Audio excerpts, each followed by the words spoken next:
आज की इस वीडियो में हम बात करेंगे कक्षा 10 के अध्याय नंबर 1 के 30 इंपॉर्टेंट एमसीक्यूज के बारे में। जो बोर्ड का जो पेपर है उसमें पहला क्वेश्चन जिसमें 12 पार्ट होंगे वो सारे इन्हीं क्वेश्चन से भरे पड़े नजर आएंगे। हर एक क्वेश्चन 1 नंबर का होगा। अगर आप इस चैनल पर नए हैं तो चैनल को कर लें सब्सक्राइब, और पुराने हैं तो वीडियो को लास्ट तक देखें। यकीनन ये वीडियो आपके लिए बोर्ड एग्जाम में बहुत ही ज़्यादा इंपॉर्टेंट साबित होने वाली है।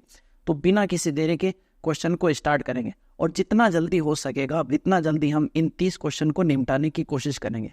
वजह यह है क्योंकि बोर्ड में टाइम की बहुत ज़्यादा इंपॉर्टेंस होती है। आप जितना जल्दी पेपर को सॉल्व करेंगे उतने ही ज़्यादा क्वेश्चन अटेम्प्ट कर पाएंगे और अपनी जो गलतियां हैं उनको भी वापस सही कर पाएंगे। तो चलिए फिर शुरू करते हैं।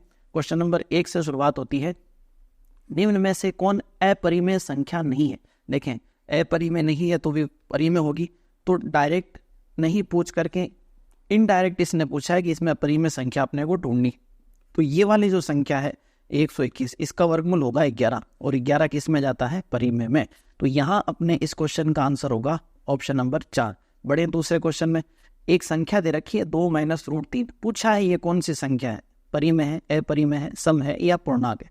ध्यान रखें, जब कहीं अपरिमेय संख्या शामिल हो जाए तो पूरी की पूरी संख्या को ही क्या कर देती है? अपरिमेय कर देती है। जैसे 2 तो परिमेय है लेकिन √3 अपरिमेय है, तो ये इस पूरी संख्या को अपरिमेय कर देगा। तो यहाँ ऑप्शन नंबर 2 अपना करेक्ट आंसर हुआ। क्वेश्चन नंबर 3 की बात करें तो पूछा गया है पाई है। तो पाई आप सबको पता है कि पाई एक अपरिमेय संख्या होती है। इसमें कोई लंबी चौड़ी बात है नहीं, कोई रॉकेट साइंस नहीं है। चले क्वेश्चन नंबर 4 की तरफ। इंपॉर्टेंट क्वेश्चन, अच्छा क्वेश्चन, एग्जाम में आने लायक क्वेश्चन। देखें, लेसे और में से दिया हुआ है, एक संख्या दी है, दूसरी पता करनी है। हमें पता है में से और लेसे इनका गुणा, किनका गुणा? में से और लेसे का गुणा संख्याओं के गुणा के बराबर होता है। पहली संख्या इंटू दूसरी संख्या। क्या आपको में से दिया है? बिल्कुल 15। क्या लेसे जानते हैं? बिल्कुल 105। क्या एक संख्या पता है? बिल्कुल 5। क्या दूसरी पता है? नहीं, निकाल लेंगे, कोई दिक्कत नहीं। 5 का भाग देंगे इसमें 3 बार, 3 का इससे कर देंगे गुणा, तो आ जाएगा 315। यह है आपकी दूसरी संख्या जो कि चमक रही है ऑप्शन नंबर 3 में। बड़े अगले क्वेश्चन की तरफ। क्वेश्चन नंबर 5, निम्न में से कौन सी अपरिमेय संख्या है? अपरिमेय संख्या ढूंढनी है। ये परिमेय है, ये भी परिमेय है और ये भी परिमेय है। देखें, ये 22/7 परिमेय है। इसका मान जरूर अपरिमेय हो सकता है लेकिन ये खुद क्या है? परिमेय, क्योंकि इसको आपने P/Q के रूप में लिख दिया। अब बची ये वाली संख्या। देखें, जब भी दशमलव प्रसार दे रखा हो और अलग अलग संख्याएं दशमलव प्रसार में आ जाए तो वो किस कैटेगरी में जाएंगी? अपरिमेय संख्याएं। आप डिटेल से इसको 9th क्लास में पढ़ चुके हैं। उम्मीद करता हूं इस तरह के क्वेश्चन में किसी तरह की कोई दिक्कत नहीं होगी। तो यहाँ फिलहाल अपने इस क्वेश्चन का आंसर होगा ऑप्शन नंबर 2। देखें, यहाँ पर जो रिपीटेशन है, जो पुनरावृत्ति है, वो अलग अलग अंकों की, जैसे पहले 23 आया, 24 आया, 25, अब 26 आ जाएगा, फिर कुछ आ जाएगा, फिर कुछ। तो अलग अलग अंक जब रिपीट हो तो वो अपरिमेय संख्या में चला जाएगा। क्वेश्चन नंबर 6 में देखते हैं, 144 के अभाज्य गुणनखंडों में 2 की घात कितनी होगी? वो तो गुणनखंड करेंगे तब पता चलेगा। तो कर लेते हैं लग्यात। 2 का भाग दें 14 में 7 बार और 4 में 2 बार। फिर 2 का भाग दें 72 में। 2 का भाग देने का मतलब आधा करना है, तो 72 का आधा आजकल कितना हो रहा है? 36। फिर 2 का भाग दें 18, फिर 2 का भाग दें 9। अब देखें 3 का भाग जाएगा। अपने को इसके गुणनखंड नहीं निकालना, अपने तो पता करना है कि 2 की घात कितनी होगी। तो देखें 2 कितनी बार आया है? तो 2 आया है 4 बार। तो 2 की घात कितनी हो जाएगी? 4। ये 4 जो कि आपको दे रखा है ऑप्शन नंबर 1। ऑप्शन नंबर 1 इसका करेक्ट आंसर होगा। अब देखते हैं क्वेश्चन नंबर 7। यदि p² एक सम संख्या है तो इसके अंदर जो p बैठा है वो कौन होगा? विषम होगा, सम होगा, कह नहीं सकते, या इनमें से कोई नहीं। चेक करके देखते हैं। जैसे इसने कहा क्या विषम होगा, तो p की जगह विषम संख्या है, जैसे 1 है, 3 है, 5 है और आगे इसी प्रकार। इनको चेक करते। अगर मैं p की जगह 1 लूं तो p² का मान सम आना चाहिए, तब तो p को हम विषम संख्या ले सकते हैं। तो 1 का अगर स्क्वायर करो तो 1 आता है, ये सम है? नहीं है। 3 लें, 3 का स्क्वायर कर लें 9 आएगा, क्या ये सम है? नहीं है। 5 लें, 5 का स्क्वायर करें 25 आएगा, क्या ये सम है? नहीं है। इसका मतलब p एक विषम संख्या नहीं हो सकती, क्योंकि हमें p² का मान क्या चाहिए? सम संख्या चाहिए। अब सम में चेक करके देखते हैं। जैसे सम संख्या है 2 है, 4 है, 6 है और इसी प्रकार। 2 का स्क्वायर करूं, p की जगह ये लिया, अब p² निकाल रहा हूं, वो सम आना चाहिए। तो 2 का स्क्वायर कितना? 4, सम है। p का मान 4 लिया, अब p² निकाल रहा हूं, कितना आएगा? 16, वो सम है। p का मान लिया 6, अब p² निकाल रहा हूं, वो कितना आएगा? 36, जो भी क्या है? सम है। इसका मतलब p² अगर सम संख्या है तो इसके अंदर का जो p है उसको भी क्या होना पड़ेगा, सम संख्या होना पड़ेगा। एग्जाम्पल आपके सामने है। अब देखते हैं क्वेश्चन नंबर 8। ये अभी पिछला जो क्वेश्चन किया था वो बहुत उससे मिलता जुलता है, बस ए और बी में आपको कंफ्यूज किया गया है। यदि संख्या ए तथा 18 का एलसीएम ये है और ए और 18 का एचसीएफ ये है, क्वेश्चन को थोड़ा लंबा खींच करके बड़ा चढ़ा के दिखाया गया है। वही एक संख्या है ए, दूसरी संख्या है 18, उसका एलसीएम है 36 और उसका एचसीएफ है 2। तो फिर बची हुई संख्या ए का मान निकालना। हमें पता है संख्याओं का गुणा और एचसीएफ एलसीएम का गुणा आपस में इक्वल होता है। चलें फिर करें इसको। 18 से 36 कटेगा 2 बार, 2 का 2 से गुणा करेंगे तो ए का मान आ जाएगा आपके 4, जो कि है ऑप्शन नंबर 4 में। बड़े अगले क्वेश्चन की तरफ। क्वेश्चन नंबर 9 है, इसका और इसका में से क्या होगा। गुणनखंड करें, पता चल जाएगा। 96 के गुणनखंड करते हैं। सबसे पहले 2 का भाग देंगे 4 और 8 यानी 48 बार, फिर 2 का 24 बार, फिर 2 का भाग देंगे तो 12 बार, फिर 2 का भाग देंगे तो 6 बार, फिर 2 का भाग दूंगा तो 3 बार, और फिर लास्ट में 3 का भाग दे दूंगा 1 बार। इसी तरह 404 के गुणनखंड करें, फिर बात करेंगे अपन में से की। 2 का भाग देंगे 202 बार जाएगा, फिर 2 का भाग देंगे तो 101 बार जाएगा। अब 101 में शायद 101 का ही भाग जाएगा, वो भी 1 बार। तो देखें यहाँ पर में से में क्या होता है, गुणनखंड में कॉमन चीजें ली जाती। जैसे ये 2 यहाँ भी है, यहाँ भी है, इसका जोड़ा बन जाएगा। ये 2 यहाँ भी है और यहाँ भी है, इसका जोड़ा बन जाएगा। अब ये 2 यहाँ तो है लेकिन जोड़ा बनाने के लिए यहाँ नहीं है, ये भी नहीं, ये भी नहीं, ये भी नहीं और ये भी नहीं। कुल मिला के 2 × 2 यानी कि 4 आपका मैसे हो जाएगा। उम्मीद करता हूँ आपको मैसे के बारे में जानकारी होगी, नहीं तो इस चैनल पर वीडियो है, आप जाकर डिटेल से मैसे और लेसे के बारे में समझ सकते हैं। क्वेश्चन नंबर 10 की तरफ बढ़ रहे हैं। क्वेश्चन नंबर 10 है, 65 और 117 के एचसीएफ को इस फॉर्मेट में लिखा गया है तो m का मान ज्ञात करें। देखें, हम एचसीएफ निकालेंगे और उस एचसीएफ की इस फॉर्मेट से तुलना करेंगे, m का मान निकल आएगा। तो सबसे पहले एचसीएफ निकालें अपन, तो एक तरफ लेंगे 65 और दूसरी तरफ लेंगे 117, भाग दें। सबसे पहले मैं देखूं तो इसमें जाएगा भाग 5 का, 5 एकम 5 और 5 थिया 15, फिर सीधे 13 का भाग जाएगा 1 बार। अब इसमें देखें अपन किसका भाग जाएगा, 3 का भाग जाएगा, 3 तिया 9, फिर 2 बचेगा, आगे 7 27 बनेगा, 3 9 27, फिर 3 का जाएगा 13 बार और लास्ट में जाएगा आपके 13 का 1 बार। एचसीएफ में कॉमन चीज ली जाती है, तो कॉमन तो कौन है, ये 13 ही तो है, तो इसका एचसीएफ हुआ 13। और जिसका फॉर्मेट दे रखा है 65m - 117, ये माइनस का है, इस तरफ आएगा तो प्लस का होगा। 13 + 117 ये इनटू में है, इसको आप पहले ही ले लें बट्टे में ताकि समय बचाया जा सके। इन छोटे छोटे क्वेश्चन में कैलकुलेशन बहुत ही कम करनी है और आंसर तक पहुंच जाना है ताकि समय बचाया जा सके। चलें इनको जोड़ें, तो ये आजकल हो रहे हैं आपके 130 बट्टे में है 65। 65 का भाग इसमें जाता है 2 बार, जो कि ऑप्शन नंबर बी में चमक उठा। चलें क्वेश्चन नंबर 11 की तरफ बढ़े। एक शून्यतर परिमेय और अपरिमेय संख्या का गुणा क्या होगा। देखें, जब भी अपरिमेय संख्या आती है आपको पता है वो हमेशा पूरी की पूरी संख्या को क्या कर देती है, अपरिमेय कर देती है। जैसे 2 आया परिमेय है, √2 आया अपरिमेय है, इनका गुणा करूंगा तो 2√2 आएगा, वो क्या हो जाएगा अपरिमेय। तो अपरिमेय जहां भी आएगी वो बेड़ा गर्क करके रख देती है। हाँ, शून्यतर का मैं बता देता हूँ, मतलब शून्यतर का मतलब है नॉन जीरो, जो जीरो नहीं होनी चाहिए। तो ऑप्शन नंबर ए इसका करेक्ट आंसर हुआ। अब देखते हैं नंबर 12, निम्नलिखित में कौन सी सबसे छोटी प्राकृत संख्या। देखिए, प्राकृत संख्या शुरू होती है 1 से, 1 2 3, तो इसमें सबसे छोटा कौन है, 1। 1 कहाँ है, ऑप्शन नंबर सी में। अब देखते हैं क्वेश्चन नंबर 13, 45 और 60 का में से ज्ञात करें। अभी कर लेते हैं, ये लो 45 और ये रख लो आप कितना 60, 3 का भाग दें तो 15 बार जाएगा, फिर 3 का 2 5 बार जाएगा, फिर 5 का जाएगा 1 बार। अब 2 का जाएगा इसमें 30 बार, फिर 2 का जाएगा इसमें 15 बार, फिर 3 का जाएगा 5 बार और फिर 5 का जाएगा 1 बार। में से में कॉमन चीज 3 इधर है तो इधर भी है, 5 इस तरफ है तो 5 इस तरफ भी है, यानी 3 × 5 यानी कि 15 इसका आंसर हो जाएगा। ठीक साहब, ये हुआ आपके क्वेश्चन नंबर 13 कंप्लीट। अब देखते हैं क्वेश्चन नंबर 14, बड़ा ही शानदार, बड़ा ही खूबसूरत क्वेश्चन है। √2 का परिमेयकरण गुणा क्या होगा, यानी √2 का ऐसी कौन सी संख्या से गुणा करें जिससे ये परिमेय बन जाए, तो वो है आपके √2, क्योंकि √2 का √2 से गुणा करेंगे √4 आएगा और √4 का वर्गमूल होता है 2, और 2 कौन सी संख्या है, परिमेय। तो इसको परिमेय कौन बनाएगा, √2, तो यह इसका परिमेयकरण गुणांक होगा। अभी तक का फिलहाल का सेकंड जो इंपॉर्टेंट क्वेश्चन है, इंपॉर्टेंट में भी इंपॉर्टेंट ये क्वेश्चन है आपके, तो फिलहाल इस क्वेश्चन का आंसर हुआ बी। बड़े अगले क्वेश्चन की तरफ। √3 एक संख्या, बच्चा बच्चा जानता है, √3 एक अपरिमेय संख्या है। आपने इसको सिद्ध भी किया है। यूक्लिड विभाजन एल्गोरिथ्म दो धनात्मक पूर्णांकों के निम्न में से किसे परिकृत करने का एक तकनीक है। किसका मेथड अपने को बताना, अपने को पता साहब ये किसका है, मेस्से का, यानी कि HCF। यूक्लिड विभाजन से अपन क्या निकालते हैं, HCF। चलें बढ़े अगले क्वेश्चन की तरफ। क्वेश्चन नंबर 18, 17 छूट चुका है, फिर कभी देखेंगे। यदि A और B अभाज्य संख्याएं हैं, देखें अभाज्य संख्याएं कौन होती हैं, जिनके गुणनखंड में 1 आएगा और वो खुद आएगा।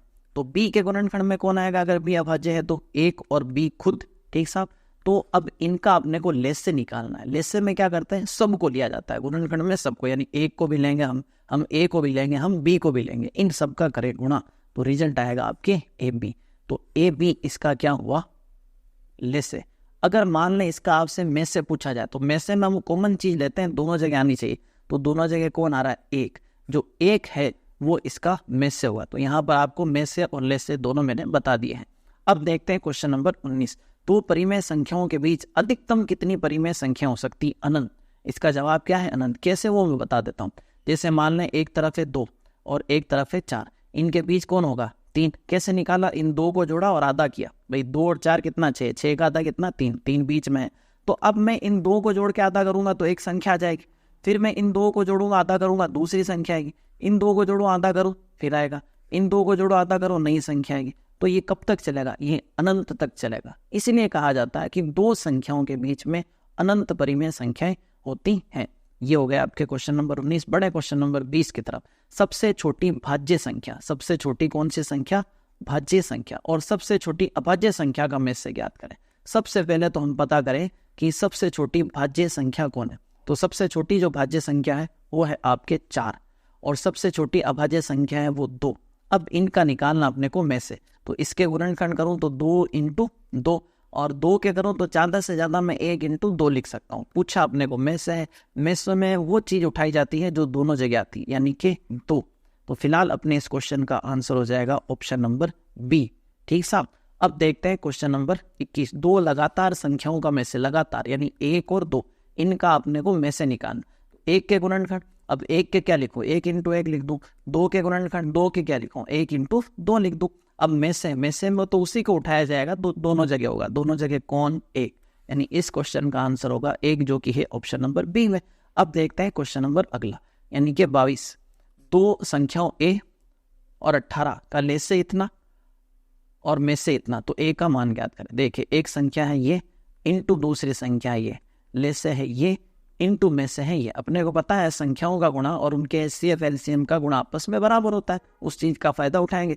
18 का भाग इसमें जाएगा 2 बार, 2 का 2 से गुणा करेंगे 4। ये है आपके ऑप्शन नंबर किस में, सी में। तो करेक्ट आंसर हुआ ऑप्शन नंबर सी। 22वां क्वेश्चन कंप्लीट। अब देखते हैं क्वेश्चन नंबर 23। सबसे छोटी अभाज्य संख्या और सबसे छोटी भाज्य संख्या का गुणनफल ज्ञात कर। अभी ये क्वेश्चन किया था, उसमें में से पूछा गया और इसमें गुणनफल पूछा गया। तो सबसे छोटी अभाज्य संख्या कौन सी है, 2 है, और सबसे छोटी भाज्य संख्या कौन है, 4 है। इनका गुणा आजकल कितना आ रहा है, 8, और ये 8 कौन से ऑप्शन में है, ऑप्शन नंबर सी, इसका करेक्ट आंसर हो जाएगा, ठीक साहब। अब बढ़ते हैं क्वेश्चन नंबर 24 की तरफ। देखें इस तरह के जो भी क्वेश्चन है मैं आपको डायरेक्ट बता देता हूँ, इसमें अपने को लेस से निकालना होता है, इतना बड़ा पढ़ने की करने की जरूरत नहीं, शॉर्ट में आपको बता देता हूँ। इसमें अपने को लेस से निकालना होता है। एक गोल राउंड लगाने में एक को 1, दूसरे को 3, तीसरे को 5 घंटे लगते हैं। अब वो वापस इस बिंदु पर एक समय ऐसा आएगा जब वो वापस मिलेंगे जरूर। हाँ, उस समय ये होगा कि किसी ने कम चक्कर लगाए होंगे, किसी ने ज़्यादा चक्कर लगाए होंगे, लेकिन मिलेंगे जरूर वो इस बिंदु से, तीनों जने एक ही टाइम में निकलेंगे जरूर। तो वो हमें पता करना है। तो ऐसे सवालों में हमेशा अपने को क्या निकालना होता है, लेस। चले निकालें। 1 का गुणनखंड करूं तो ये आएगा, ठीक।